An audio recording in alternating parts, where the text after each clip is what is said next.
अरे हाँ, तो का हाल बा भाई लोग। सारी विरोधी के बजा दिले बाजा हमारे नाम वीआईपी राजा। अरे बोलो भोजपुरी के ट्रेंडिंग स्टार। अरे हाँ, अपन हिट मशीन खेसारी लाल यादव के एक और ब्लास्ट मस्त खतरनाक महा खतरनाक गाना रिलीज हो गया जा रहल बा। जवना गाना के टाइटल बा लाल घंघरी। अरे हाँ, लाल घंघरी गाना कब तक ले आवता, कौन चैनल पे आता, कौ तरीके रिलीज करल जाता, गाना कैसा निकाल बा, पूरा फुल जानकारी मिली तो लोग के ई वाला वीडियो में। तो लोग ई वाला वीडियो को शुरू से लेके लास्ट तक देख लेंगे। बाकी तो हमारे चैनल के सब्सक्राइब नहीं करेंगे ले तो अभी सब्सक्राइब करके हमसे जुड़ जाएंगे। तो भाई लोग तो लोग सबसे पहले बता दी कि हाँ, लाल घंघरी गाना के लिखले के बाद गाना के लिखले बड़न श्याम जी श्याम। अरे बोले लाल घंघरी गाना के लिखले बड़न श्याम जी श्याम। बाकी तो लोग के वाला गाना में म्यूजिक सुने के मिली आर्या शर्मा के। अरे बोले वाला गाना में म्यूजिक दिले बड़न आर्या शर्मा। बाकी तो लोग बता दी कि हाँ, लाल घंघरी गाना कैसा निकाला बा। तो भाई लोग ये वाला गाना जौन बा तो बहुत ही बेस्ट, बहुत ही मस्त, बहुत ही खतरनाक होकेला बा। अरे बोलो बहुत ही बारूद गाना होकेला बा। और ये वाला गाना जौन बा अग्नि परीक्षा फिल्म के बा। अरे अग्नि परीक्षा फिल्म में जितना भी गाना देवल गल बा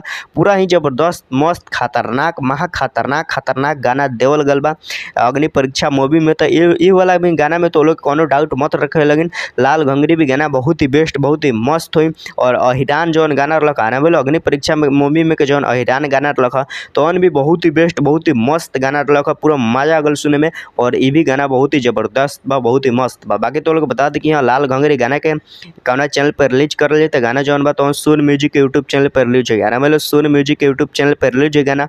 तो लोग गाना के मिस मत कर गाना बहुत ही बेस्ट हो गया बा। बाकी तो लोग बता दी कि यहाँ गाना गईले के बा। आना बोले खेसारी यादव के लाल घंघरी गाना गईले के बता गाना गईले बन भोजपुरी के ट्रेंडिंग स्टार खेसारी यादव और फीमेल सिंगर शिल्पी राज। है ना बोलो खेसारी यादव और शिल्पी राज दोनों मिल के गाना के गईले बा।